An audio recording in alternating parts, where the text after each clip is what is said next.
excuse me. I feel better. Um, because being angry and complaining and fussing, it doesn't fix anything. Because of complaining and being upset and fussing could fix things. My kids wouldn't be acting crazy. All of my siblings, all of us would be unified and reconciled. My father would still be living. My grandparents would still be living.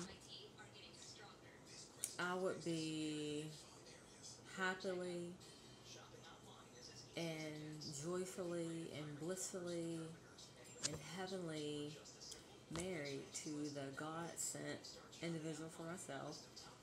Jared would have an amazing, amazing, amazing relationship with his dad.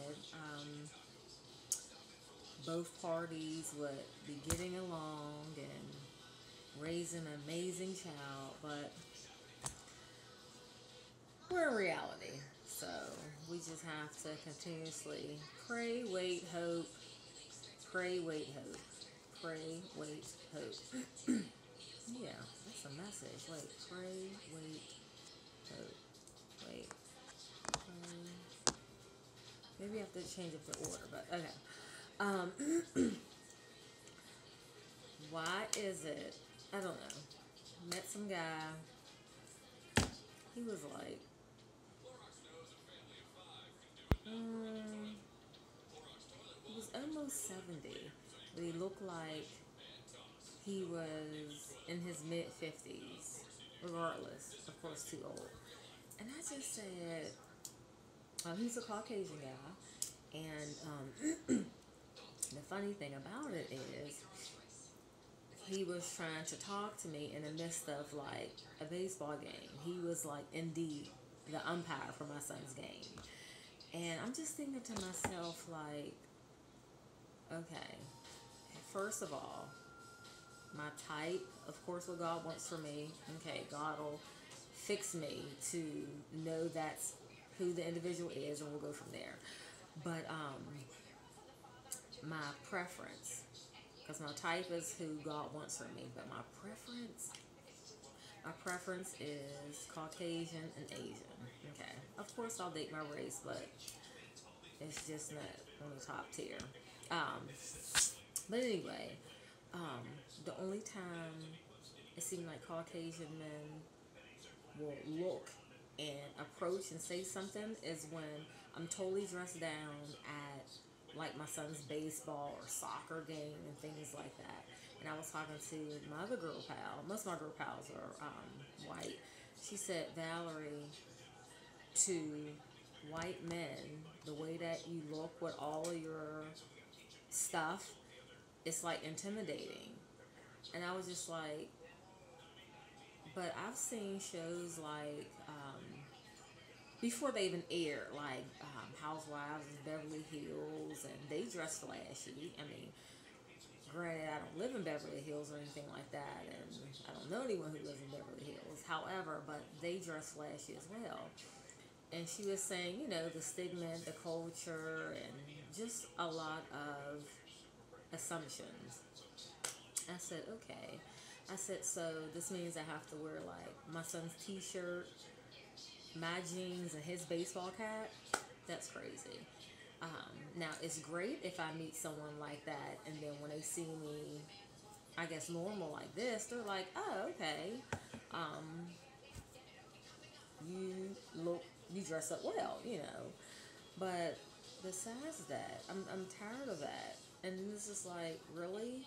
Look how old he is. And I'm seeing why he's flirting. I'm seeing a couple, I don't know how old they were, but they had to be between like, well, my age bracket is 35 to 51.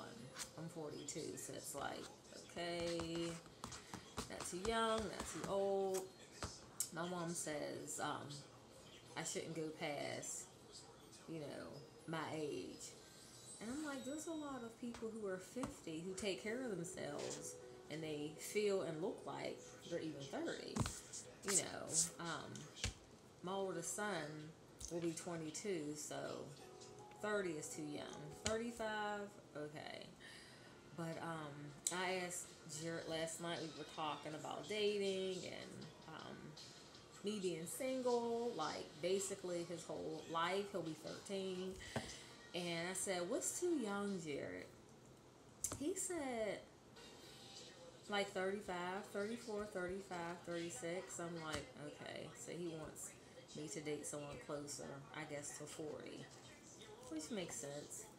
But I said, Lord, I can't even get my preference.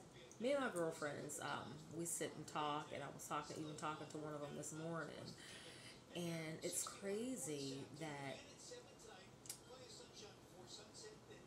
we're so opposite. You know, we can be out, and they're looking at Denzel's, and I'm looking at Matthew McConaughey's. You know, it's just like, hi, yeah, I don't know. Lord, what is it? I don't know. I really don't know. Just feel like it's been like a month of Sundays, a month of Mondays, a month of Tuesdays, a month of Wednesdays, a month of Thursdays, a month of Fridays, and a month of Saturdays that I've been single. When I hear like horror stories from my girl pals with blind dates and dating sites and things like that, it's just like, Jesus be offense. Like, take the wheel. And, you know, that whole, oh, well, your husband is probably in church. Honey, listen. Every time I put on the television or read an article, it's in church where there's pedophilia and rape, and it's just so much. So it's unfortunate because the church is supposed to be a safe haven, but you can't even have that stigma. Like, the church is all positive, and everyone in there is a man, a woman of God, and that's not the case. So I will continuously have girlfriend time, and we will swap stories, and we will vent, we will pray, we will laugh, we will cry, and I will come on here and do the same. So you guys pretty much strength in the Lord. I'm good. I don't think about how severely single I am. Oh, that's going to be the name of my new blog, Severely Single. Sheesh. I don't realize it until I talk to some of my girl pals. It's like my girl pals who are married, and they're complaining. The ones who are dating, they're complaining. The ones who are engaged, they're complaining. And I tell them I've been single, and I've been married, and I've been divorced. And marriage can be good as long as you're with the right person, as long as you want to work through the kinks. I'm talking about normal kinks, not like outlandish stuff that gives you reason to get a divorce. You know, you have to be willing to get out the kinks. So, there's perks of being single, there's perks of being married. That's why you need Jesus. I mean, it's like you, Jesus, your significant other. Without him, you have to talk to him. First of all, he can be here, but you have to at least talk to him. He's in the middle. You can't be like, okay, excuse me, Jesus. Hey, da da da da da, and then come from this side. Oh, excuse me, Jesus. You have to, just like you have to go to get to the Father, you have to get through him. To get to your wife, you have to go through Christ. It should be the same concept. Whew. Jesus. I'm even tired of having these little prayer breakfast sermonettes that I do. And then I'm just like, I'm tired of preaching about something that like I've gone through forever ago. Like, it's my time now, right?